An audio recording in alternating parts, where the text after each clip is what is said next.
So morning guys, it's 5 o'clock in the morning on 23rd December. That's the Saturday morning, and we are starting on time and heading towards Jodhpur from Gurgaon. So here we come, Jodhpur.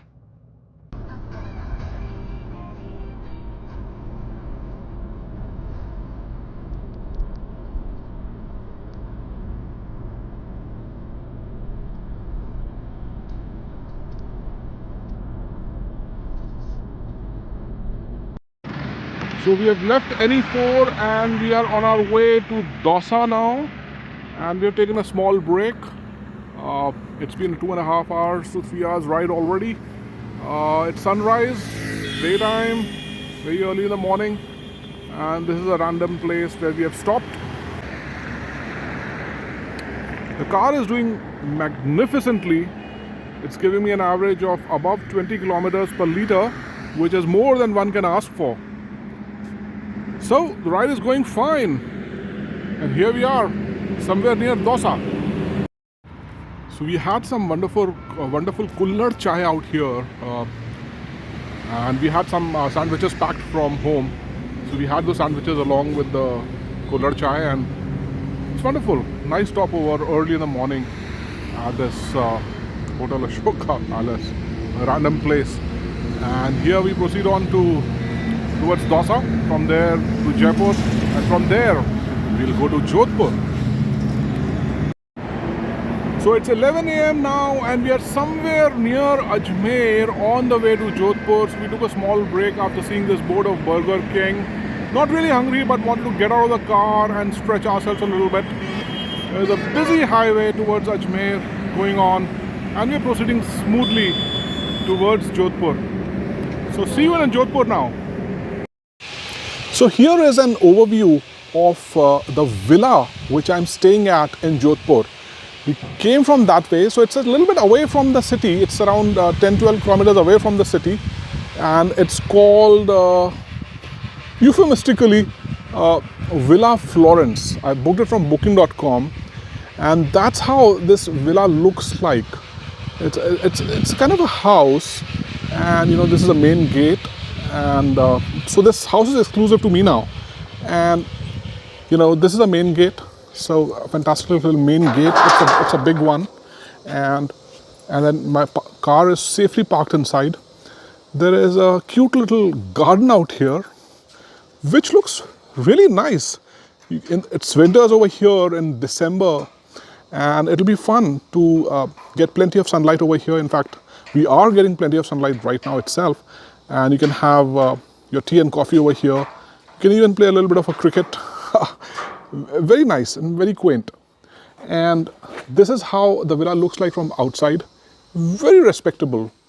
And let's go and take a tour inside. There are nice little gamlas out here with trees. So overall, I think you'd love it if you come over here. Lots of greenery. Let's go inside the villa itself. So this is the living area, where they have some kind of a wooden couch where you can invite your guests and have a party. And then you have a fully furnished kitchen as well. So you got this cooking range, you got refrigerator, and you got RO. And I suppose you'll be having some basic utensils inside these. I'm not sure. But let's check the drawers. Yes, it seems like you have the basic utensils and so on. So you can pretty much cook on your own over here. There's a D-Mart nearby as well, so you can get all your things from there. So it looks like a nice place which I've booked. Again, a look at the living room. There's a fancy ceiling. Don't need the ceiling fan though, because it's quite cold out here. It's December. There is a common washroom as well, and then you have these rooms out here. So, well, it's a simple room. It's got pillows and bed and a quilt, and you can keep your luggage, enough space. There is a fan out here, but I guess we don't need it. There's a ceiling fan as well. There is a cupboard. You can put your stuff inside it, and then of course you have the attached washroom, which has a geyser mercifully in this winter season, and looks quite tolerable. So overall, I think the real cake is the outside of this villa, which was really appealing to me. Let's have a look outside again, and that's the nice little garden which really takes the cake for me. Because it's winter season, you can come over here, bask in the sun, have your tea, and then, lazily in the mornings you can go to the city. I've got a car, so I can easily drive down to the city and park somewhere in one of the malls and then visit the entire city. So overall, I'm happy. Let's see over the next couple of days how does this villa treat me. So guys, we were feeling hungry because we reached here at around 3 o'clock, and therefore we decided to come straight to the Gypsy restaurant, which is famous for its thali in Jodhpur apparently. So we took the courageous decision to bring our car over here, and miraculously, there you are, we found the parking space as well in front of this shop. And here we are at this Gypsy restaurant, and it doesn't look anything extraordinary from outside, but look at the people out here. They're actually waiting in a queue. Would you believe it? There's a queue. And so I just put my name over there, and hopefully in another 10-15 minutes we should get a slot. And then I'm really looking forward to the thali which they give, and I'll give you a review of the thali and we'll have it together.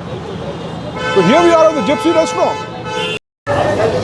So guys, we are at the Gypsy restaurant, and the first disclosure is that that wonderful thalis which I had seen on YouTube videos from the Gypsy restaurant, which had so many katoris and a huge, it was a huge thali, that is unfortunately no longer available.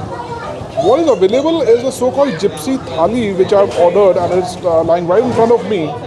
It's a smaller version of that. It costs $3.99, and it comes with a lacha paratha, and then it comes with assorted varieties of vegetables, and there is dahi and rice. So it's a mini version of the original thali, but still looks scrumptious, and I'm gonna gorge on it now.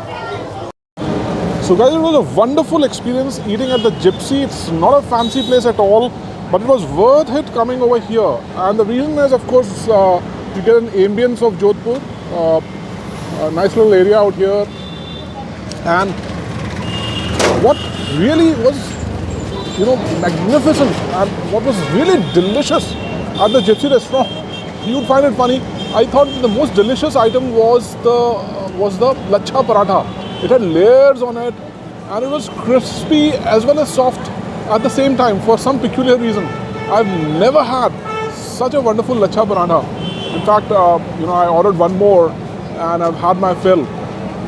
It was almost, it gets you drunk. I'm high on the lacha paratha out here. I really enjoyed the lunch or dinner. It's not yet dinner time, it's too late for lunch. So it was good. I would recommend you to come over here once for a meal whenever you're in Jodhpur. So guys, we are at the Blue City Mall in Jodhpur. It's right in the middle of the city and stands out as a nice little mall. It's white in color, and there's a cinema hall out here and some luxury shops for to buy some clothes wear and so on. And like for example West Side, and the reason, of course I'm from NCR, and you've seen the biggest of the malls over there. So why have I come over here? It's a little bit of a hack, and what I wanted to do is to park my car out here for free. Well, not for free, but at least park the car safely. And the idea is to go to the Clock Tower market after that, and soak in the vibe over there and not worry about the white elephant that is my car. So just parked over here as a hack, and then I'm going to the Clock Tower market now. So see you over there. So we are now proudly going towards the Clock Tower market in our auto after safely parking the car at the Blue City Mall of Jodhpur. What a hack. So this is the famous iconic Ghantaghar, or the Clock Tower at Jodhpur. This is a very famous city landmark, and it's located in the Sardarpur area. And on both sides in front of the of this clock tower, there are matchbox-sized shops which sell all the way from textiles to antiques to handicrafts to jewelry to vegetables. And the place is so crowded. I'm so glad that I took a decision of not bringing my car wisely out here, because this place is an amusing and annoying chaos of monumental proportions. It reminds me somewhat of the old Delhi, but only on drugs. So this is really, really, really amusing at the moment. All kinds of shops are over here, and those are overlooked by this famous and iconic Ghantaghar at Jodhpur in Rajasthan. So now we are at the iconic Janta Sweet Home at the Clock Tower Market.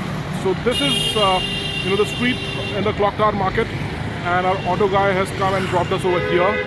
And apparently these guys serve some real goodies in terms of especially the mirchi vada, which I've heard a lot about. So let's go in and snatch a mirchi vada and taste it, and then I'll tell you all about it. So guys, we are at the famous Janta Sweet Home at Jodhpur, which is famous for its mirchi vadas and pyaj ki kachoris and what have you. I've got this mirchi vada in my hand from the Janta Sweet Home, and let's see if this mirchi vada can hold itself up against the mirchi vadas which I've had over the years in Jaipur and Ajmer. So let's take it in.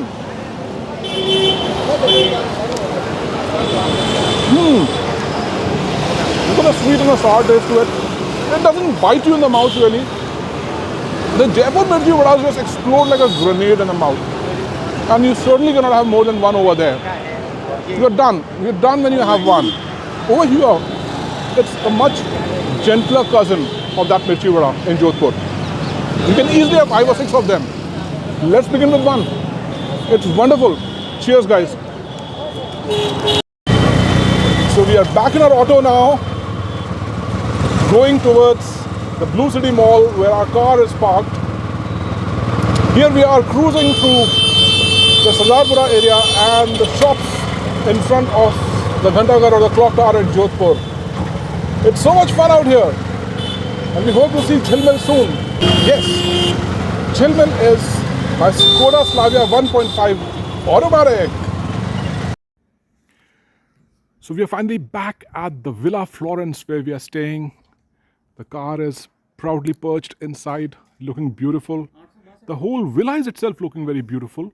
There is nobody around. It's an isolated area, so I'm just loving it. And the caretaker out here has, lit up a nice little bonfire. So we're planning to have some cocktails with this bonfire. And it's a lovely start to a vacation in Jodhpur. Let's hope that we have a lot more fun tomorrow as well. So see you tomorrow.